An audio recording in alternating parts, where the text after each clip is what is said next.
எரேமியா 29:11 யாராவது ஒருவர் சத்தமா வாசிங்க. நீங்கள் எதிர்பார்த்திருக்கும் முடிவை கொடுக்கும் உங்களுக்கு மைக்கு கிட்ட வை, வாய் கிட்ட வை, உங்களுக்கு கொடுக்கும்படிக்கு நான் பேரில் நினைத்திருக்கிற நினைவுகளை அறிவேன் என்று கர்த்தர் சொல்லுகிறார். அவைகள் தீமைக்கல்ல சமாதானத்துக்கு ஏதுவான நினைவுகளே. அல்லேலூயா.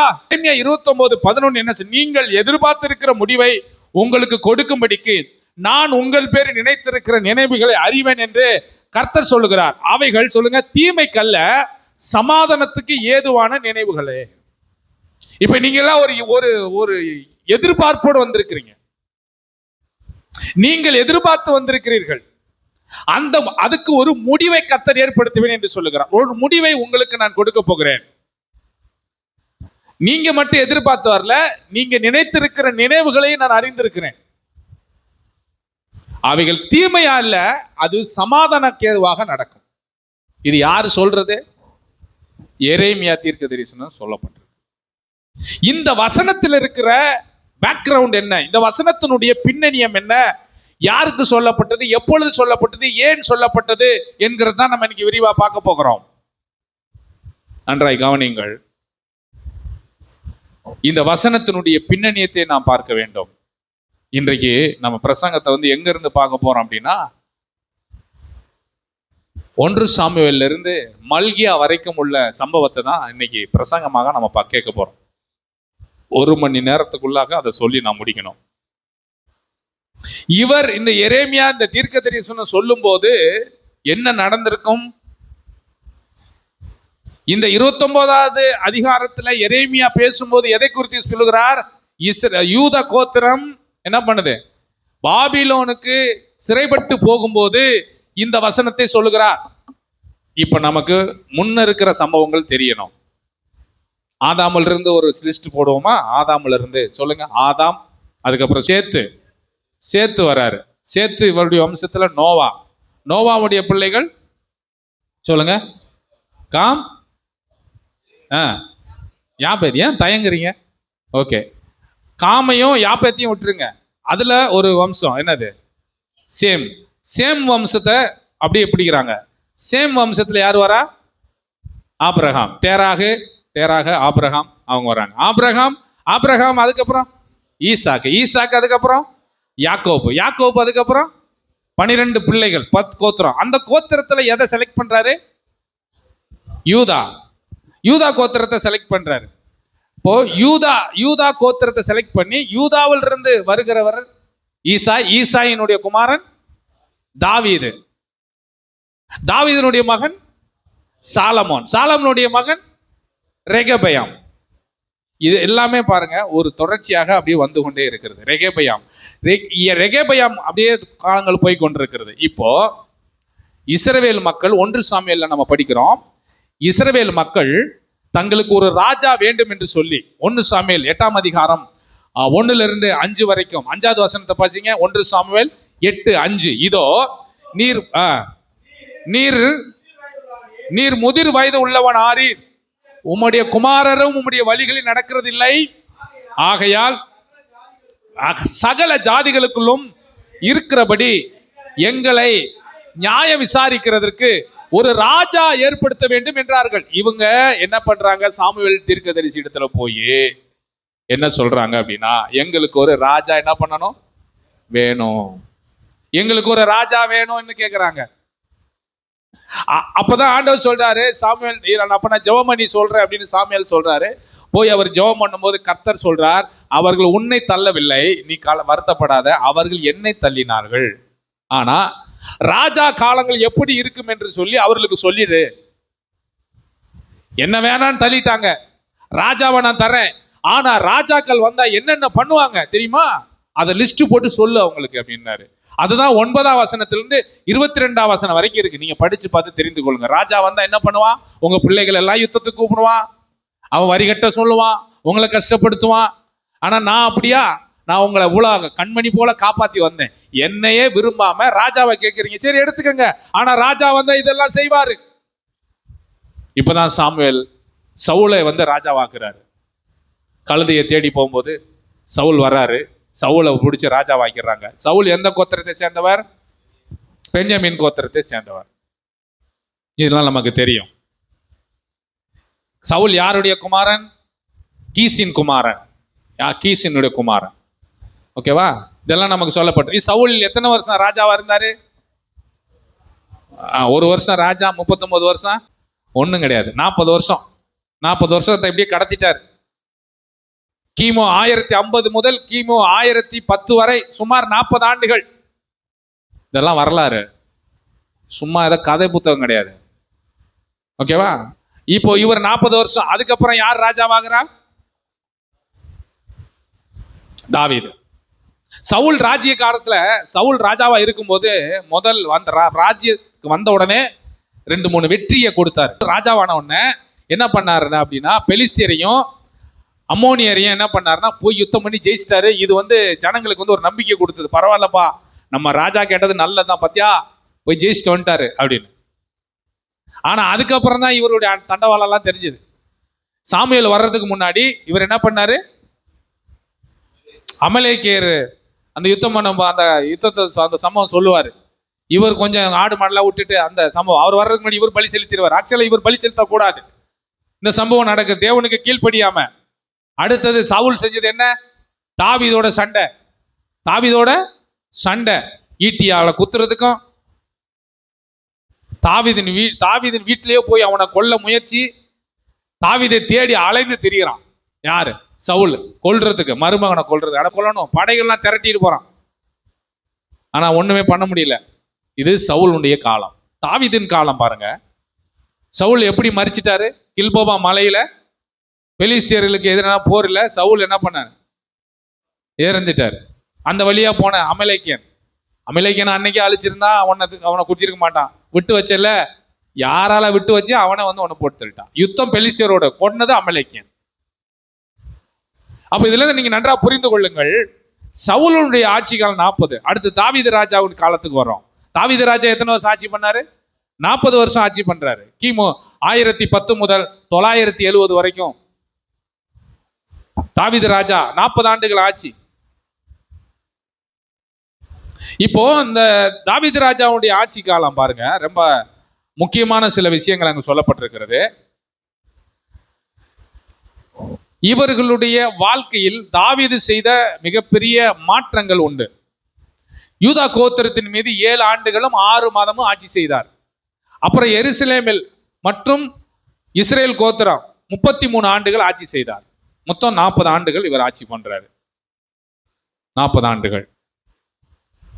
ஆபிரகாம், ஈசாக்கு, யாக்கோபு இந்த வம்சங்கள்லாம் வந்தாலும் யூதா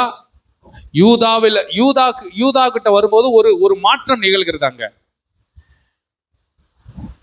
யூதாவுக்கு வரும்போது ஆதியாகமம் 38 யூதாவுக்கு திருமணமாகி குழந்தைகள் பிறக்கும் போது 2 பேர் பிறக்கிறாங்க. ஒருத்தன் பேரு சேரா, ஒருத்தன் பேரு பேரேஸ். ஆண்டவர் வந்து சேராவை விட்டுட்டாரு, பேரேஸை தெரிந்து கொள்றார். பேரேஸ் வந்து எஸ்ரோமை பெற்றெடுக்கிறார். எஸ்ரோம் ராமா வந்து அம்மினதாப் வந்து நகசோன் சல்மோன் வந்து போவாஸ் வந்து ஓபேத் வந்து ஈசாய் வந்து தாவீது. யூதாவில் வந்து நிக்குது. யூதாவுக்கு 2 பிள்ளைகள் பிறக்கிறாங்க. ஒருத்தன் சேரா, ஒருத்தன் போரேஸை தெரிந்து கொண்டு போரேசு வம்சத்திலிருந்து வருகிறவர் தான் போவாசு, ஓபேத்து, ஈசாயி, தாவீது. இவர்களுடைய இந்த வம்ச வரலாறுகள் தான் இன்றைக்கும் தேசத்துல இருந்து கொண்டிருக்கிறது. இன்னைக்கு கொஞ்சம் வரலாற்று சம்பந்தமா தான் மெசேஜ் இருக்கும். நீங்க கவனமா கவனிச்சீங்கன்னா உங்களுடைய வேத கமத்தை படிக்கிறதுக்கு இது ரொம்ப பிரயோஜனமா இருக்கும். இப்போ தாவீதும் 40 வருஷம் ஆட்சி பண்றாரு. அடுத்தது யார் ஆட்சி பண்றா? சாலமோன் எத்தனை வருஷம் ஆட்சி பண்றாரு? 40 வருஷம் ஆட்சி பண்றாரு. இவரும் 40 வருஷம். ஏன் இதை சொல்றேன்னா, எரேமியா 29:11 நீங்கள் நினைத்திருக்கிற நினைவுகள், நீங்கள் எதிர்பார்த்திருக்கிற முடிவை நான் உங்களுக்கு கொடுப்பேன். இது வாக்குத்தத்தம். இந்த வாக்குத்தத்தத்தினுடைய பின்னணியத்தை நாம் தெரிந்து கொள்ள வேண்டும் என்று சொன்னால் இவ்வளவு விஷயங்கள் தெரிந்தாதான் இந்த வசனத்தினுடைய புரிதல் நமக்கு வரும். இப்ப நம்ம கூட சொல்றோம், நீங்கள் எதிர்பார்த்திருக்கிற முடிவை கர்த்தர் உங்களுக்கு தருவார். நான் ஒரு எதிர்பார்த்திருக்கிறேன், எனக்கு ஒரு முடிவை ஏற்படுத்துவாரா? ஏற்படுத்துவார். ஆனால் அந்த வசனத்தினுடைய முழு சாராம்சத்தையும் நாம் தெரிந்து கொள்ள வேண்டும். இப்போ சாலமோன் 40 வருஷம், 970 முதல் 931, 40 ஆண்டுகள். சாலமோன் காலம் எப்படி இருக்கு? ஒரு காலம் பயங்கரமா இருக்குது. அதெல்லாம் இன்னும் அது தனி சப்ஜெக்ட். இப்போ சாலமோன் காலத்துக்கு பின்பு ராஜ்யம் பிரியுது. ராஜ்யம் என்ன பண்ணுது? ராஜ்யம் பிரியுது. ராஜ்யம் பிரியும் போது வடக்கு ராஜ்யம், தெற்கு ராஜ்யம். இஸ்ரேல் கோத்திரம், அது யூதா கோத்திரம். இஸ்ரேல் கோத்திரத்துக்கு தலைநகரம் சமாரியா, யூதா கோத்திரத்துக்கு தலைநகரம் எருசலேம். இப்படி ராஜ்யம் பிரிஞ்சிருச்சு. யூதா கோத்திரத்தில் சாலமோனுடைய மகன் ரெகேபியாம் அரசர். இங்க இஸ்ரேல் கோத்திரத்தில் எரோபயாம், அது சாலமோனுக்கு பணிவிடையாக வேலைக்காரனாக இருந்தவன் எரோபயாம். அவன் இங்கே ராஜா. இப்ப இவங்க 2 பேர் ராஜ்யத்தை பிரிச்சுட்டாங்க. யூத ராஜ்யத்துல 2 கோத்திரம், இஸ்ரேல் ராஜ்யத்துல 10 கோத்திரம், மொத்தம் 12 கோத்திரம், 12 வம்சம் இருக்கிறது. 12 வம்சம் இருக்கு. இந்த காலகட்டத்தில் ஊழியம் செய்தவர்கள் இஸ்ரவேல் வடக்கு ராஜ்யத்தில் ஊழியம் செய்த தீர்க்கதரிசிகள் யெகூ, எலியா, எலிசா, மிகாயா, யோனா, ஆமோஸ், ஓசியா. இவர்கள் தான் இஸ்ரவேல் கோத்திரத்தில் தீர்க்கதரிசிகளாக இருந்து அவர்கள் ஊழியம் செய்கிறார்கள். அந்த ஊழியம் செய்யும் போதுதான் ஆகாப் தீர்க்கதரிசியை குறித்து நம்ம பார்த்தோம். அப்போதான் எலியா வந்து சொல்றாரு, ஏசபேல் காரியம் நடக்கிறது. இதெல்லாம் நம்ம பார்க்கிறோம். ஒவ்வொரு ராஜாக்களும் எவ்வளவு காலம் ஆட்சி செய்தார்கள் என்று சொல்லி. இஸ்ரவேல் ராஜ்யத்துல 19 ராஜாக்கள் ஆட்சி செஞ்சாங்க. ஒரு ராஜா கூட நல்ல ராஜா கிடையாது. யூதா கோத்திரத்துல 20 ராஜாக்கள் ஆட்சி சொன்னாங்க. எல்லாரும் மோசம்னு சொல்ல முடியாது. ஒரு சில ராஜாக்கள் நல்ல ராஜாக்கள், நல்ல ஆண்டவருக்கு பிரியமா இருந்தாங்க. இதனால் இதனுடைய பின்னணியத்தை நாம் பார்த்து வருகிறோம். இதனுடைய பின்னணியம் இப்ப என்ன நடக்குது அப்படின்னா, என்ன நடக்குது? 2 ராஜ்யங்களும் நல்லா ஆட்சி பண்ணிட்டு இருக்கும்போது இஸ்ரேல் ராஜ்யம் அசிரியர்களால் கிமு 722 வீழ்ச்சி அடைந்து அசிரிய தேசத்துக்கு சிறைப்பட்டு போய்விட்டார்கள். எங்க சிறைப்பட்டு போயிட்டாங்க? அசிரிய தேசத்துக்கு சிறைப்பட்டு போய்விட்டார்கள். இத வந்து ஓசியா தீர்க்கதரிசி, ஆமோஸ் தீர்க்கதரிசி எல்லாம் சொல்லிக்கொண்டே இருந்தார்கள். டேய், ஒழுங்கா இருங்கடா, போயிடாதீங்க அப்படின்னு. அதான் ஓசியா புத்தகம். நீங்க ஓசியா புத்தகத்தை படிச்சீங்கன்னா இஸ்ரவேல் ராஜ்யத்துக்கு தான் தீர்க்கதரிசனம் சொல்லியிருப்பாரு. அதே போல ஆமோஸ், யோனா, நாகும் இவங்கெல்லாம் இஸ்ரேல் தேசத்துக்கு என்ன பண்ணாங்க? தீர்க்கதரிசனம் சொன்னாங்க. கவனமா இருங்க, கவனமா இல்லைன்னா உங்களை அசிரியன் வந்து என்ன பண்ணிடுவான்? பிடிச்சிட்டு போயிடுவான் அப்படின்னு சொல்லி எவ்வளவு சொன்னாங்க. கேட்கல. இந்த காலகட்டத்துல தான் யோனாவை தேவன் எழுப்பி நினிவேக்கு என்ன பண்றாரு? போய் தீர்க்கதரிசனம் சொல்றாரு. நினிவே பட்டணம் இன்னும் 40 நாள் உண்டு, கவிழ்க்கப்பட்டு போகும் என்று சொன்னார். அவர் கப்பல் ஏறி வேற பக்கம் போனார். ஆனாலும் கடவுள் உடலை திரும்ப கொண்டு வந்து நினிவேல போய் சொல்றார். நினிவே மக்கள் மனம் திரும்புறாங்க. இதெல்லாம் அந்த காலத்தில் நடந்த காரியம். ஆனால் கிமு 772ல இஸ்ரவேல் இருக்கிற 10 கோத்திரம், வடக்கு ராஜ்யம் அப்படியே மொத்தமாக சிறைப்பட்டு அசிரிய தேசத்துக்கு போய்விட்டது. அசிரிய தேசத்துக்கு போய் சனகரிப் கொண்டு போய் என்ன பண்ணா, ஒரே இடத்துல வைக்காம அவங்கள பாதி பேரா, கொஞ்சம் பேரா எல்லாத்தையும் பிரிச்சு அங்கங்க குடியமர்த்திட்டான். அதுதான் இன்றைக்கு நம்ம பார்க்கிற ஈரான், ஈராக், எகிப்து, ஜோர்டான், இந்த தேசங்கள் எல்லாம் அங்கங்க போயிட்டான். இந்த 10 கோத்திரம் இவங்க போனாங்களே, திரும்ப எருசலேமுக்கு வந்தாங்களா? வரல. அப்படியே போயிடுச்சு. இவங்களுடைய ராஜ்யம் முடிந்து விட்டது. இஸ்ரவேல் 10 கோத்திரத்தின் ராஜ்யம் முடிஞ்சிருச்சு. கதம் க்ளோஸ். என்ன ஆனாங்கன்னே தெரியல. அதுல ஒரு குரூப் தான் இப்ப நம்ம நாட்டுல மனச கோத்திரம்னு சொல்லிட்டு இப்ப கண்டுபிடிச்சு அவங்களெல்லாம் பாதி பேரை கூட்டி போயாச்சு. பாருங்க, வேதத்துல சொன்னது நம்ம தேசத்துல இருந்து வாழ்ந்த மக்கள் மனாச கோத்திரம் என்று கண்டுபிடிச்சு கூட்டு போயிட்டான். இவங்கெல்லாம் எங்க கோத்திரத்தை சார்ந்தவர்கள், இந்தியர்கள் கிடையாது அப்படின்னு சிதறி கிடக்கிறார்கள். கண்டுபிடிச்சிட்டான். இப்போ இவங்க 10 கோத்திரம் போயாச்சு. இப்போ எருசலேமில் யூதா கோத்திரத்துல, யூதா கோத்திரம் தெற்கு ராஜ்யத்துல 2 கோத்திரம் மட்டும் இருக்கு. இப்போ இங்க ஊழியம் செய்கிறவர் எரேமியா. நான் சுருக்கமா சொல்லிட்டேன், இன்னும் நிறைய இருக்கு, டைம் இல்லை. உங்களுக்கு எது தேவையோ அதை மட்டும் எடுத்து சொல்றேன். அதுக்கு முன்னாடி ஏசையா ஊழியம் செய்தார். ஏசையா அதுக்கு முன்னாடி ஊழியம் செய்தார். ராஜ்யத்துல எரேமியா ஊழியம் செய்யும் போது சொல்றாரு, டேய் இஸ்ரேல் கோத்திரத்தை பார்த்தீங்களா, எவ்வளவு சொல்லியும் கேட்கல. எலியா, எலிசா அவங்களாம் அங்கே ஊழியம் செஞ்சாங்க, சொன்னாங்க, எச்சரிப்பு கொடுத்தாங்க, கேட்கல. ஒருத்தவங்க கூட நல்லா கிடையாது. எல்லாம் விற்கிற ஆராதனைக்கும் மற்ற கூடி அடி சண்டை ஜாமா ஜாலியாக இருந்துட்டு போயிட்டானுங்க. அது மாதிரி நீங்களும் போயிடாதீங்க. கொஞ்சமாவது கர்த்தருக்கு பயப்படுங்க, கர்த்தருக்கு பயப்படுங்க, கர்த்தரை தேடி வாங்க. நீங்க ஏசாயா 1ஆம் அதிகாரம் 1வது வசனத்தை படிங்க. ஏசாயா 1:1. ஏசாயா 1:1.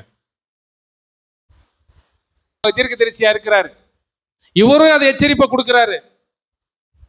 உடைந்த தொட்டி அதெல்லாம் சொல்லுவார்ல எரேமியால. இப்போ இவங்கெல்லாம் ஊழியம் செய்து கொண்டே இருக்கிறார்கள்.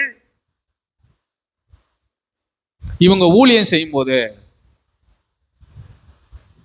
எரேமியா தீர்க்கதரிசியினுடைய அந்த ஊழியத்தை அங்க இருக்கிற ஜனங்களால பொறுத்து கொள்ள முடியாம அவரை துன்பப்படுத்த ஆரம்பிச்சாங்க. யார? எரேமியாவை. எரேமியாவை துன்பப்படுத்துறாங்க. எரேமியாவை துன்பப்படுத்தி வேதனைப்படுத்துறாங்க. இப்ப துன்பப்படுத்தி அவ்வளோ கஷ்டப்படுத்தி வேதனைப்படுத்தும் போது எரேமியா சொல்றாரு, நீங்க ரெண்டு காரியத்தை, 2 தீமைகள் செய்திருக்கிறீர்கள். ஒன்று விக்கிரக ஆராதனை செய்தீர்கள், இன்னொன்று ஆண்டவர் உங்களுக்கு 6 வருஷம் விவசாயம் பண்ண சொன்னார். 7வது வருஷம் ஓய்வு வருஷம், நிலத்துக்கு ஓய்வு வருஷம் கொடுக்க சொன்னார். நீங்க அதையும் செய்யல. அதனால நீங்க 70 வருஷம் சிறையிருப்பிற்கு போவீர்கள் என்று தீர்க்க தரிசனம் சொன்னார். தீர்க்க தரிசனம் சொன்னார். இவங்க என்ன சொல்றாங்க, போறப்ப பாத்துக்கலாம், நாங்க போனா பாத்துக்கிறோம் அப்படின்னு இவங்க சொல்றாங்க. சொல்லிக்கொண்டே இருக்கிறார். யோயாக்கீன் இப்படி 2 ராஜாக்கள் வர்றாங்க. இவங்க காலத்துல பயங்கரமா இறங்கி ஊழியத்தை செய்கிறார், பயங்கரமா எச்சரிப்பு கொடுக்கிறார். கேட்கவே இல்லை. கீழ்ப்படியாமை அதிகமாகி விட்டது. இப்ப சிதேக்கியா ராஜாவா வருகிறார். நல்லா யூதாவுடைய கடைசி ராஜா யாரு? சிதேக்கியா ராஜா வருகிறார். இங்க யோவேல் தீர்க்க தரிசன ஊழியம் செய்கிறார். யோவேல், ஒபதியா இவங்கெல்லாம் இங்க ஊழியம் செய்யறாங்க. யோவேல் தீர்க்க தரிசி புத்தகம் வாசிக்கிறோம். ஏசையா 4 ராஜாக்களுக்கு ஊழியம் செஞ்சிருக்கிறார். உசியா, யோதாம், ஆகாஸ், எசேக்கியா. இங்கதான் மீகாவும் இங்கதான் ஊழியம் செய்யறார். இப்படி இத்தனை தீர்க்க தரிசிகளையும் கொடுத்தும் திருந்தவில்லை. இப்ப சிதேக்கியா தான் கடைசி ராஜா. யூதா கோத்திரத்தினுடைய கடைசி ராஜா யாரு? சிதேக்கியா ராஜாவுடைய காலம். இப்ப சிதேக்கியா ராஜாவுக்கும் எரேமியாவுக்கும் பயங்கரமான முட்டிக்குது, அடிக்கடி சண்டை. சிதேக்கியா கூப்பிட்டு கேட்கிறான், ஏன் நாங்க அங்க பாபிலோனுக்கு சிறைப்பட்டு போனாதானா அவங்க கூட சண்டை போட்டு அவங்கள ஜெயிக்க முடியாதா? ஐயா, ஒண்ணு மட்டும் புரிஞ்சுக்கங்க, நீங்க பாபிலோனுக்கு போனீங்கன்னா உங்க உயிருக்கு தப்பும். நீங்க பாபிலோன் ராஜா நேபுகாத் நேச்சாரை எதிர்த்தீங்கன்னா உங்க உயிர் போயிடும். நான் யாரு? நான் நாட்டுக்கு ராஜா, என்னையவே எதிர்க்கிறியான்னு சொல்லிட்டு எரேமியாவை தூக்கி ஜெயில போட்டாச்சு. எரேமியாவுக்கு பயங்கரமா டார்ச்சர் கொடுத்தது சிதேக்கியா.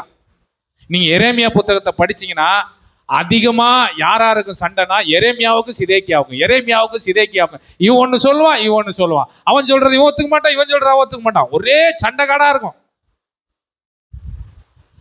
இந்த எரேமியாவை நீங்க அப்படி படிங்க, இப்படி புரிஞ்சு படிங்க.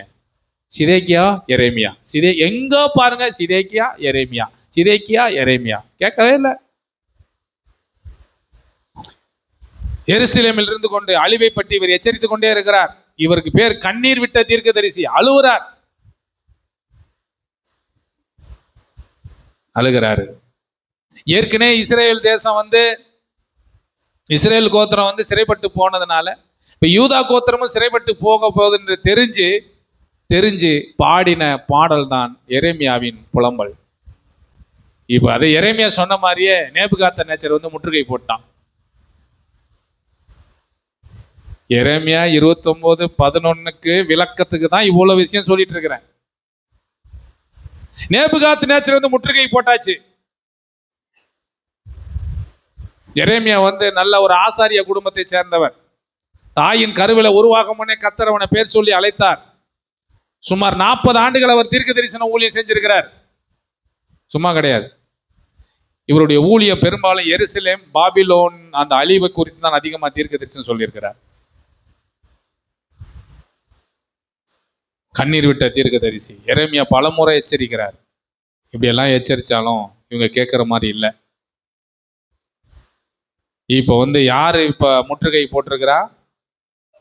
நேபுகாத்நேச்சர். கிமு 605 முதல் முறையா பாபிலோன் ராஜா நேபுகாத்நேச்சர் இங்க சுத்தி வளைச்சிட்டான்.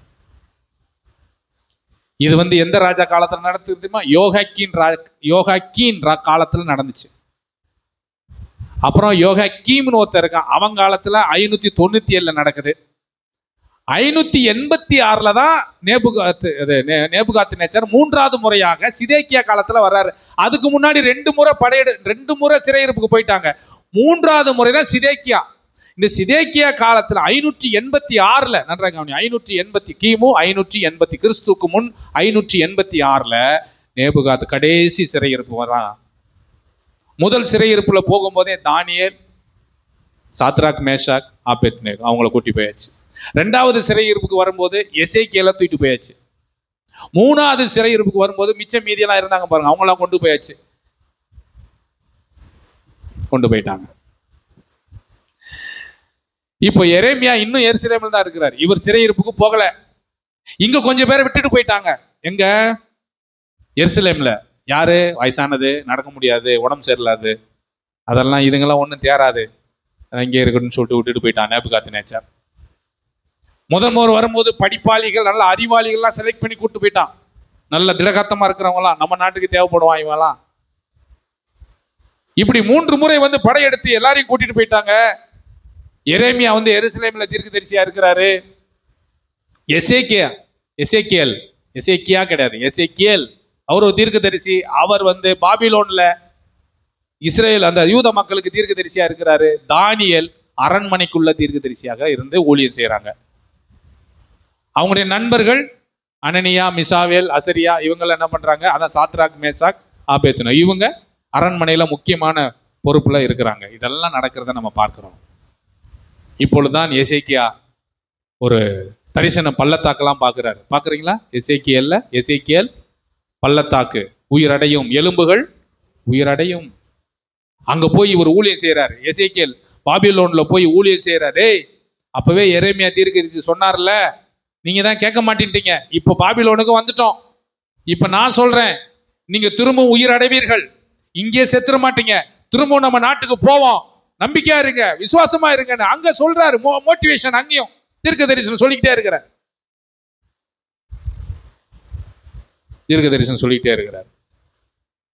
அடுத்து உள்ள தானியேல் ஜெபம் பண்ணி கொண்டு அங்கேயும் அவர் ஊழியத்தை செய்யறார். இதை பொறுக்காம தான் அவனை தூக்கி என்ன பண்ணிட்டாங்க? சிங்க கபில போட்டாச்சு. இவன் நண்பர் யாரான்னு பார்த்து மிசாவேலா, அந்த சாத்ராக், மேஷாக் இவங்கெல்லாம் தூக்கி என்ன பண்ணிட்டாங்க? எரிகிற அக்கினி சூழல போட்டாங்க. இதெல்லாம் பாபிலோன்ல சிறைப்பட்டு போய் நேபுகாத்நேச்சர் காலத்தில் நடந்து கொண்டிருக்கிறது. இவ்வளவு சம்பவங்களும் அங்க நடக்கிறது. ஆனா எரேமியா என்ன சொல்றாரு? 29:11 நீங்கள் எதிர்பார்த்து இருக்கிற முடிவை உங்களுக்கு கொடுக்கும்படி உங்கள் பேர் நினைவா இருக்கிறேன் என்று கர்த்தர் சொல்லுகிறார். அவை தீமைக்கல்ல, சமாதானத்துக்கு ஏதுவான நினைவுகளே. நன்றாக கவனிங்கள். சிறை இருப்புக்கு இவங்கெல்லாம் ரெடி ஆயிட்டாங்க. யாரு? சிதேக்கியா ராஜா இருக்கார்ல, கடைசி சிறையிருப்புக்கு போறாங்க. இவங்க சிறையிருப்புக்கு எல்லாம் மூட்டை முடிச்செல்லாம், குழந்தை குட்டி எல்லாம் ரெடி பண்ணிட்டாங்க.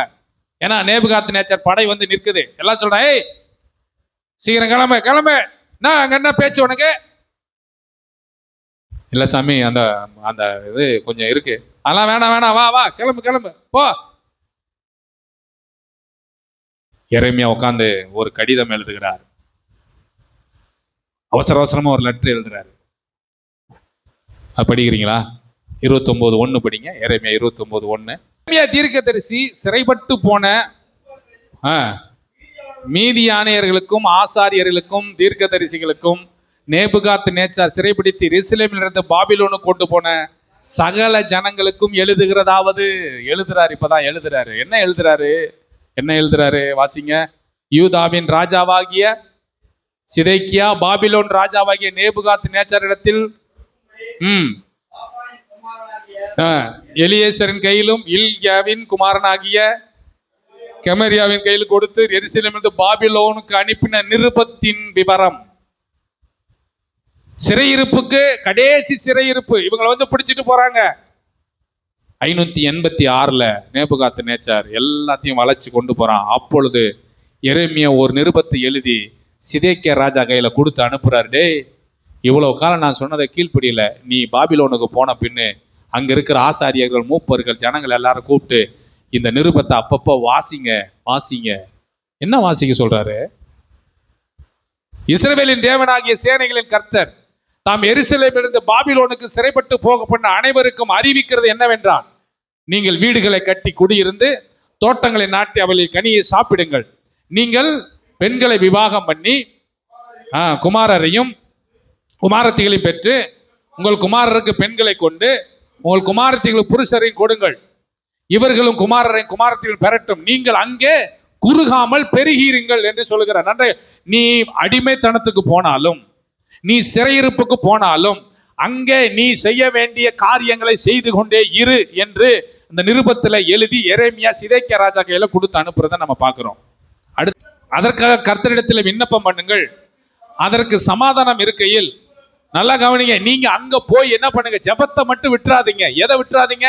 தேவனோடு கூட இருக்கிற உறவை மட்டும் நீங்கள் விட்டுறாதீங்க. ஜெபம் பண்ணுங்கள்.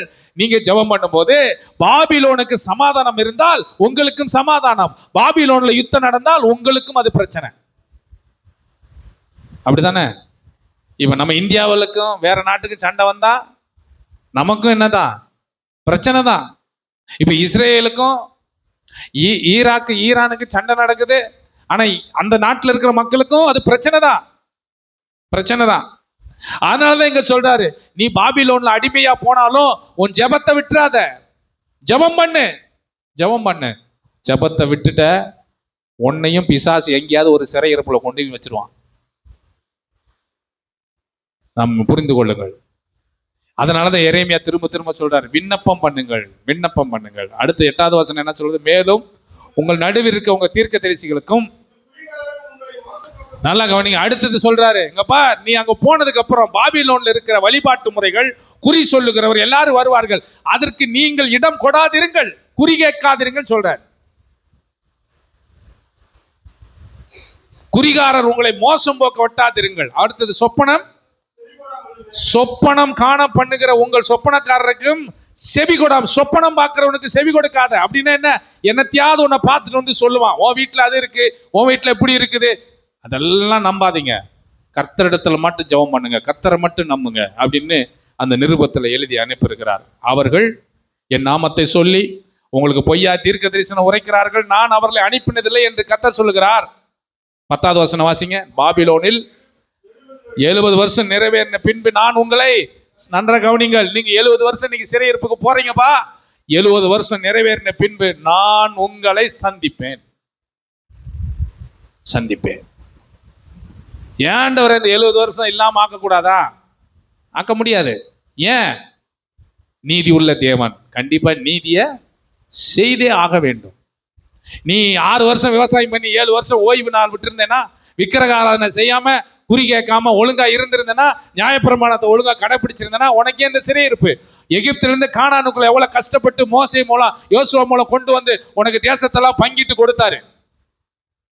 400 வருஷம் ஏற்கனவே அடிமையா கிடந்தா, அப்ப கூட புத்தி வரல.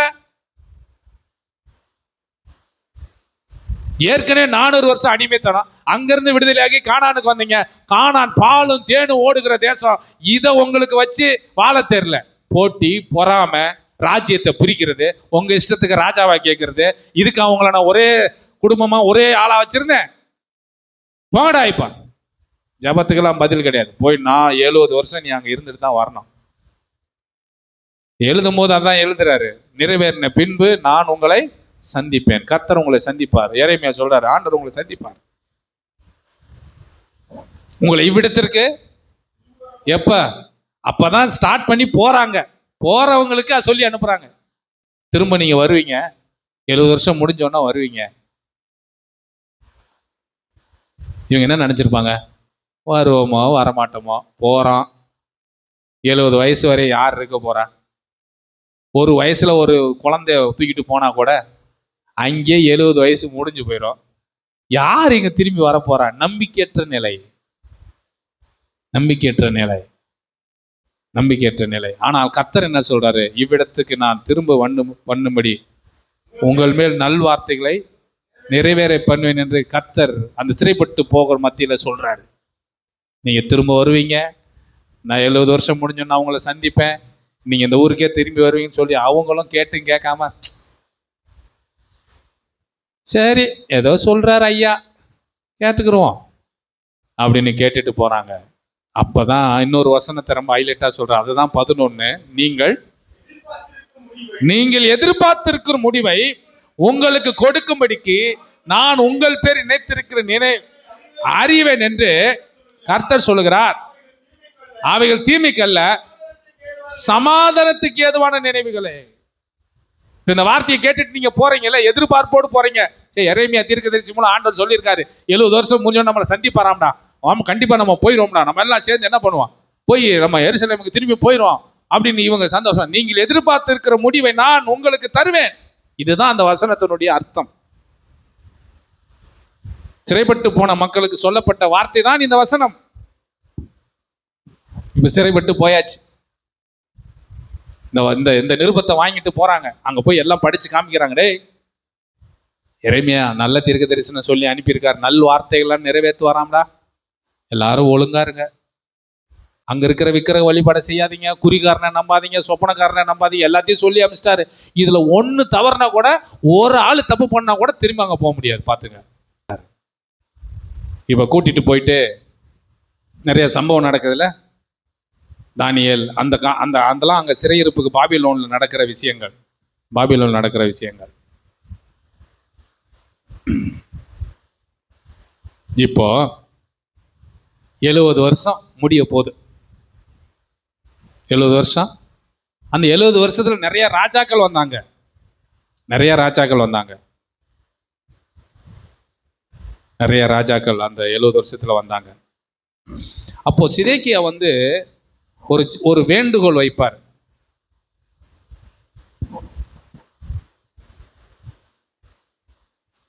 சிதேக்கியா ஒரு வேண்டுகோள் வைப்பார், என் உயிரை மட்டும் காப்பாத்துங்கப்பா அப்படின்னு சொல்லி எரேமியாட்ட கேட்பார்.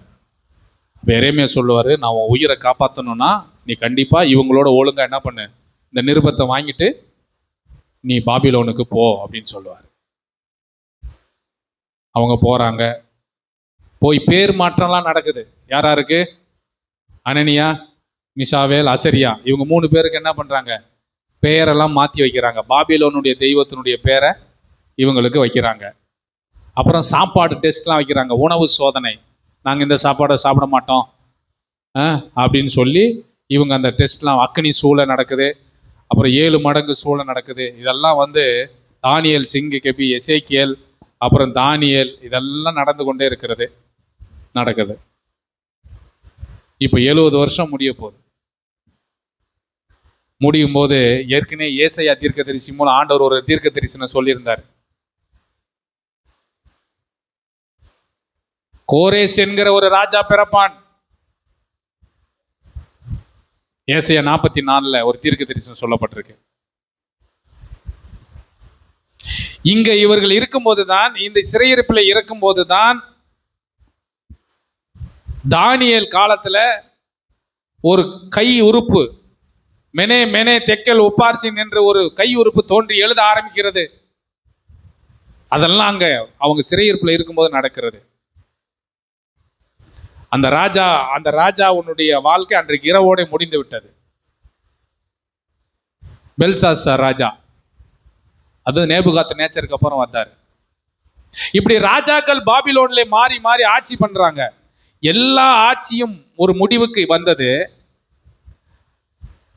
முடிவுக்கு வந்தபோது ஆண்டவர் பக்கத்து நாடு பெர்சியா, அங்க கோரேஸ் ஒரு சின்ன ராஜ்யத்தை ஸ்தாபித்து மக்கள் ஆட்சி பண்ணிட்டு இருக்கிறார். ஆண்டவர் என்ன சொன்னாருன்னா, பாபிலோனியனுக்கு, டே நீ என் ஜனத்தை என் மக்களை சிறையிருப்புக்கு பிடிச்சிட்டு போற, அவங்கள நான் 70 வருஷம் தான் உங்கையில கொடுத்துருக்கிறேன். அதுக்கு மீறி ஒரு நிமிஷம் கூட அவங்க உனக்கு கண்ட்ரோல் கிடையாது. ஆனா இவங்களை நீ பிடிச்சிட்டு போறல, இதை மாதிரி ஒன்றை பிடிக்கிறதுக்கு ஒருத்தனை நான் வச்சிருக்கேன்னு சொல்லி அனுப்பிச்சிட்டாரு நேபுகாத் நேச்சார்ட்ட. இப்போ அவங்க காலங்கள்லாம் முடியுது. இப்போ கோரேஸ் ராஜா எழும்புகிறார். நேபுகாத் நேச்சாருக்கு அப்புறம் 4 ராஜாக்கள் ஆட்சி பண்ணாங்க. 5 ராஜாக்கள் ஆட்சி, 4 ராஜாக்கள். அதுக்கப்புறம் 5வது தான் பெல்சாத்சார். பெல்சாத்சார் அரசாங்கத்துல தான் ஒரு கை உறுப்பு செவத்துல என்ன பண்ண, மெனே தெக்கல் உபா அப்படின்னா ஒரு ராஜ்யம் இதோட முடிந்தது. 70 வருஷம் இவர்களுக்கு முடிந்தது. இப்ப கோரேச கர்த்தர் எழுப்புறார்.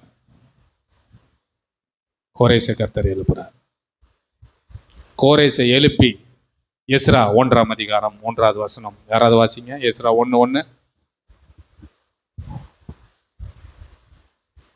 வாசிங்க சீக்கிரம்.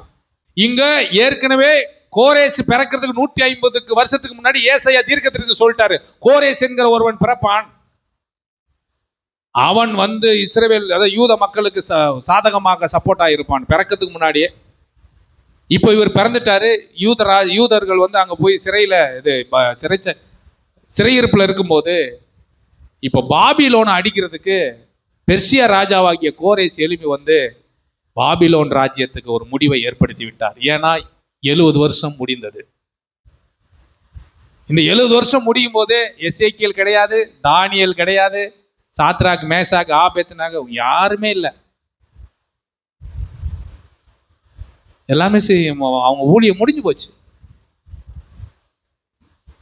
இப்ப கோரேஸ் ராஜா இந்த மீதி இருக்கிற யூத ஜனங்களை, இனிமே நீங்க பாபிலோன்ல இருக்கக்கூடாது, பாபிலோன் உங்களுக்கு தலைநகரம் கிடையாதுன்னு சொல்லி எங்க கூட்டு போறாரு தெரியுமா? சூசா நகரத்துக்கு கூட்டு போறார். அதுதான் எஸ்தர் புத்தகம்.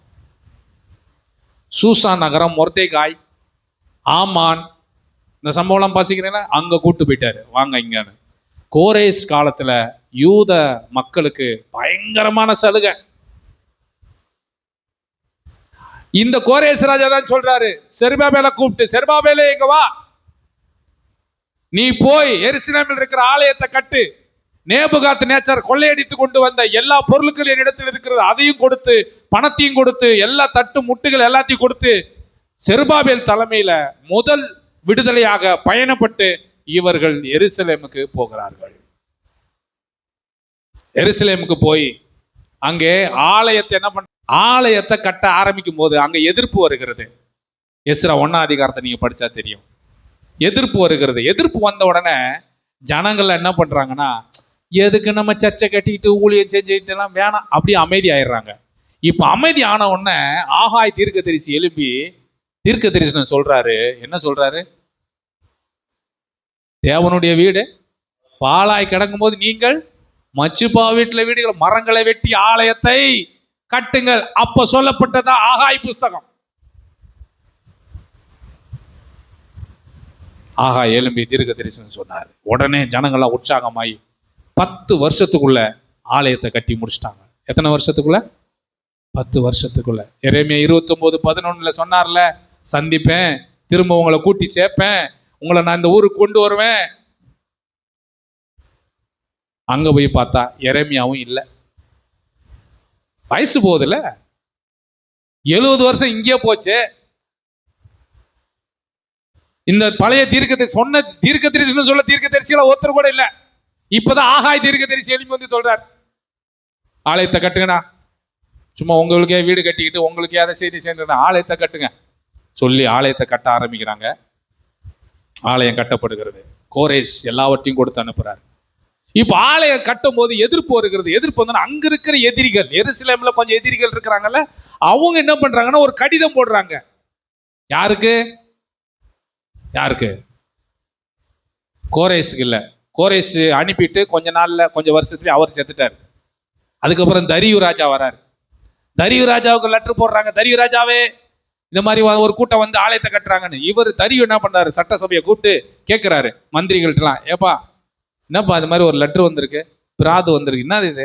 ஐயா இது ஒன்றும் பண்ண முடியாது, ஏற்கனவே கோரேஸ் ஜிஓ போட்டு போயிட்டாரு, கவர்மெண்ட் ஆர்டர் இருக்கு, அவங்க கட்டி தான் ஏன் முடிக்கணும் அப்படின்னா தரியு ஒரு லெட்டர் எழுதுறாரு. அவங்கள தடை பண்ணாதீங்க, அவங்கள விட்டுருங்க, அவங்க கட்டி முடிக்கட்டும். இதெல்லாம் எரேமியா 29:11 எரேமியா சொன்ன தீர்க்க தரிசனம் அவர் செத்து போனாலும் இன்றைக்கும் நிறைவேறி கொண்டு இருக்கிறது. எசேக்கியேல் கண்ட தீர்க்க தரிசனம், நீங்கள் திரும்பி உயிர் அடைவீர்கள், அவர் இல்லை ஆனா உயிர் அடைந்தார்கள். தானியேல் கண்ட தீர்க்க தரிசனம், ஜெபம், அதெல்லாம் அவங்க எல்லாம் பார்க்கல, உயிர் அடைந்தார்கள். சாத்ராக் மேசாக்குள்ள இருந்த அந்த அசைக்க முடியாத விசுவாசம் அவர்கள் இல்லை, ஆனால் தேவன் அதன் மூலமாக கிரியை செய்ய ஆரம்பித்தார். ஏசையா இல்ல, எல்லா தீர்க்கதரிசியும் போயிட்டாங்க. இப்ப இருக்கிறது யார் தெரியுமா? செருபாபேல். செருபாபேலும் ஆகாயம். ஆலயத்தை 10 ஆண்டுல கட்டியாச்சு. கட்டி ஆலயத்துக்கு போறாங்க வர்றாங்க, ஆலயத்துக்கு போறாங்க வர்றாங்க. இப்ப நியாயப்பிரமாணம் இல்ல அவங்ககிட்ட. ஏன்னா எல்லாமே தீக்கரையாக்கப்பட்டு எல்லாம் எரிச்சிட்டான நேபுகாத்நேச்சர், எல்லாமே எரிச்சிட்டான். இப்போ நன்றாக கவனியுங்கள். இப்போ எஸ்ரா தலைமையில அடுத்த கட்டமாக கிட்டத்தட்ட எத்தனை வருஷம் தெரியுமா? செருபாபேலுக்கும் எஸ்ராவுக்கும் இடையில 80 வருஷம் கேப். 80 வருஷம் கழித்து எஸ்ரா என்ன பண்றாருன்னா ஒரு குரூப் மக்களை கூட்டு போறாரு. கூட்டு போய், டேய் சர்ச்சை கட்டிட்டீங்க, நியாயப்பிரமாணம் பைபிள் எங்க, வசனம் எங்கப்பா, வசனத்தை, அதான் எஸ்ரா வேத பாரகன், வேதத்தை குறித்து நல்லா பகுத்து போதிச்சு அவங்களை ரொம்ப ஸ்ட்ராங் ஆக்குறாரு. அதுக்கப்புறம் போய் நல்ல வேலை செய்யறாரு. அதுக்கப்புறம் 13 ஆண்டுகள் கழித்து யாரு போறா? நெகேமியா. அதுக்கப்புறம் யாரு போறா? நெகேமியா தலைமையில ஒரு கூட்டம், மொத்த பேரும் போறாங்க. இந்த எஸ்ரா போனதுக்கும் நெகேமியா போனதுக்கும் இடையில நடந்த சம்பவம் தான் எஸ்தர் புத்தகம். யூத குலத்தை அழிக்க வேணும் அகஸ்வேர் ராஜா காலத்துல ஆமான் என்ன பண்ண சதி திட்டம் போட்டு நடத்தினால அது நடந்த சம்பவம். கொஞ்சம் பேர் எருசலேமுக்கு போகவே இல்லை, இங்கேயே இருந்துட்டாங்க. எங்க? மேதிய பெர்சிய சாம்ராஜ்யம் இருக்குல்ல, பெர்சிய சாம்ராஜ்யம் தான். மேதிய ராஜ்யத்தையும் கோரேஸ் ராஜா பிடிச்சதுனால 2 ராஜ்யமும் சேர்ந்து மேதிய பெர்சிய சாம்ராஜ்யம்னு பேர் வச்சுக்கிட்டாங்க.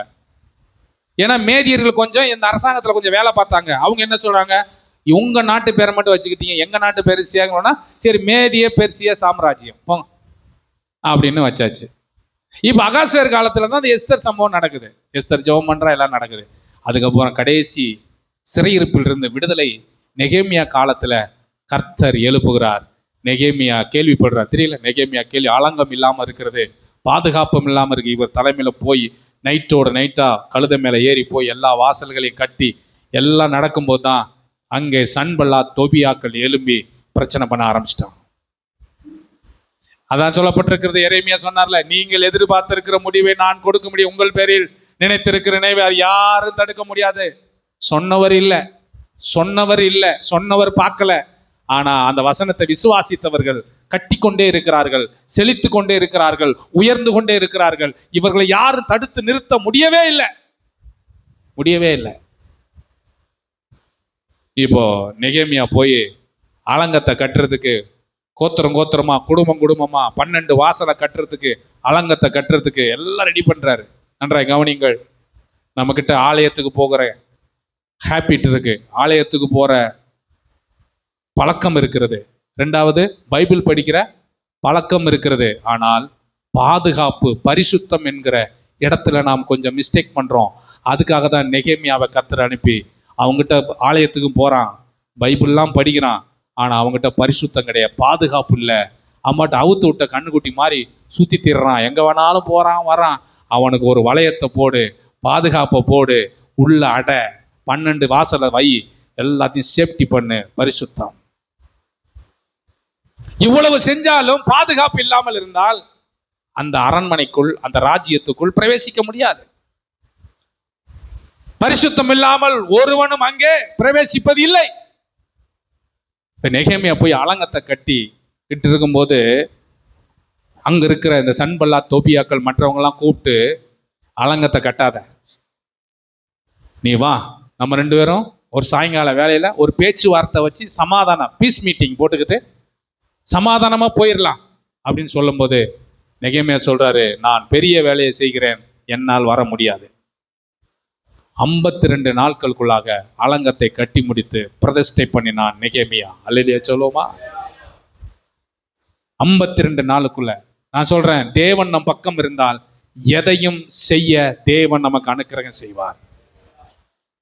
தேவன் என் பக்கம் இருந்தால், சொன்ன தீர்க்க தரிசன, சொன்ன வாக்கு தத்தத்தை நான் நம்ப விசுவாசித்தால் எதுவும் சாத்தியமே. அல்லேலூயா சொல்லுவோமா? சாத்தியம். இப்ப பிரதிஷ்டை நடக்குது. பிரதிஷ்டை நடக்கும்போது ஒரு பக்கம் அழுகை சத்தம் கேட்குது, இன்னொரு பக்கம் மகிழ்ச்சியின் சத்தம் கேட்குது. ஏன்? இவங்க அழுகிறவங்களும் என்ன தெரியுமா? இவங்க எல்லாம் சாலமோன் தேவாலயத்தை பார்த்தவங்க, சில குரூப் வயசானதுங்க. இதுங்கெல்லாம் பாபிலோன், இது கோரேஸ் ராஜா காலத்துல பாபிலோன்ல இருந்துட்டு அங்க கோரேஸ் ராஜா காலத்துல வாழ்ந்துட்டு வந்தவங்க. இவங்க என்ன செய்யணும், இதுதான் இப்பதான் முத சர்ச்சு கட்டுறாங்க போல அப்படின்னு இவங்க சந்தோஷப்படுறாங்க, இவங்க அழுறாங்க. அங்க சொல்லப்படுற அழுகையின் சத்தமும் மகிழ்ச்சியின் சத்தத்தையும் பிரித்து பார்க்க முடியவில்லை.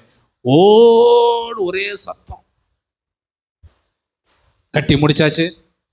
கட்டி முடிச்ச உடனே ரொம்ப சந்தோஷம். ஆண்டவர் எங்களை என்ன பண்ணிட்டார், திரும்பவும் கொண்டு வந்துட்டார்.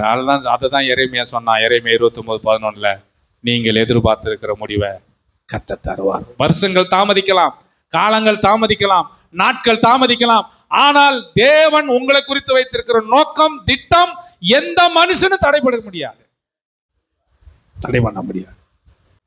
இப்போ எல்லாரும் எருசலேமுக்கு வந்துட்டாங்க, இஸ்ரேல் தேசத்துக்கு வந்துட்டாங்க. இந்த 10 கோத்திரம் எங்க போனாங்கன்னே தெரியல. இப்ப வந்து இங்க இருக்கும்போது கடைசியாக இப்போ ஒரு தீர்க்கதரிசி வேணும் இல்லை இவங்களை நடத்துறதுக்கு. அந்த தீர்க்கதரிசி தான் மல்கியா. கடைசி தீர்க்கதரிசி யாரு? மல்கியா தீர்க்கதரிசி. அவர் என்ன சொல்றாரு,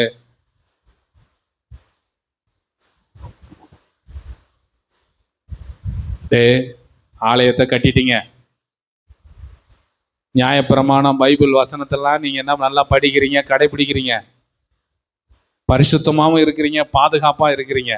ஆனா ஆண்டவருக்கு கொடுக்க வேண்டிய தசம காணிக்கெல்லாம் எங்கடா? மல்கியால சொல்றாரா இல்லையா?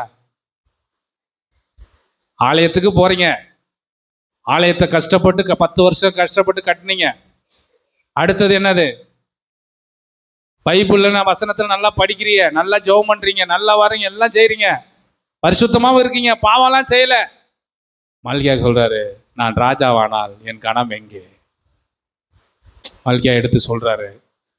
ஜனங்கள்லாம் உட்காந்து அழுகுறாங்க. எங்களுக்கு தெரியாதையா, இது மாதிரி யார் எடுத்து சொல்றதுக்கு ஆள் இல்லையா, இனிமேல் நாங்க ஒழுங்கா எல்லாத்தையும் செய்வோயா.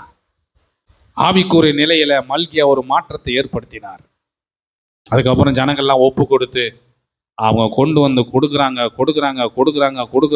கொடுத்து கொண்டே இருக்கிறாங்க.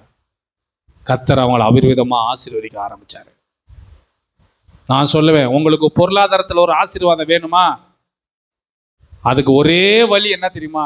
கொடுக்கிறது தான். இதுதான் சட்டம். இது நான் நினைச்சாலும் மாற்ற முடியாது, நீங்க நினைச்சாலும் மாற்ற முடியாது. தேவன் அதுல தான் நமக்கு ஆசீர்வாதத்தை வைத்திருக்கிறார். இதுதான் மல்கியாவுடைய ஊழியம் அங்க நடக்கிறது. அதுக்கப்புறம் மல்கியாவுக்கும் மத்தேயுக்கும் இடையில 400 வருஷம் சைலண்டா இருக்கு, எந்த இதுவும் இல்லை. அதுக்கப்புறம் உலக ராஜ்யங்கள் எழுப்பி வந்து எருசலேமை முற்றுகை போட்டு அதுக்கப்புறம் நிறைய காரியங்கள் நடந்தது. அதுல தான் ரோம பேரரசுலாம் அப்பதான் வந்தது. அதெல்லாம் நீங்க வரலாறுல படிக்கலாம். அதுக்கப்புறம் தான் யோவான் ஸ்நானகன் எழும்பி வனாந்தரத்துல சத்தம் விடுகிறார், விரியன் பாம்பு குட்டிகளே, வரும் கோபத்துக்கு தப்பித்துக் கொள்வது வகை காட்டினவன் யார்? இதோ ஒரு கன்னிகை கற்பு. 400 வருஷம் கழிச்சு தான் இந்த சத்தமெல்லாம் பிறகுது. நம்முடைய வாழ்க்கையில ஒன்றை புரிந்து கொள்ள வேண்டும். நீங்கள் எதிர்பார்த்திருக்கிற முடிவு நடக்கும்னு சொன்னா தேவனுக்கு பிரியமா மட்டும் இருங்க. கர்த்தர் என்ன சொல்லி இருக்கிறாரோ அதை மட்டும் செய்ய 100க்கு 100 கீழ்ப்படிங்க. வேற எதற்கும் நீங்க அசைய தேவையில்ல. எதையும் குறித்தும் கவலைப்பட வேண்டிய அவசியம் இல்லை. பைபிள் நமக்கு என்ன போதிக்கிறதோ இதை 100% ஒன்றிலையும் தவறாமல் எல்லாவற்றையும் 100க்கு 100 கடைபிடித்தால், நான் சொல்றேன், உங்களை வாழாக்காம தலையாக்கிடுவார். நீங்க கீழாகாம மேலாயிருவீங்க. நீங்க இன்னொருத்தர் கீழே போய் அடிமையா நிக்கன்னு நினைக்கிறீங்க. ஏன் பாபிலோன்ல போய் அடிமையா கிடக்குன்னு நினைக்கிறீங்க? அவர் சொல்றார், நீ அடிமையா இருந்த காலம் இனி அல்ல, சந்திப்பேன்.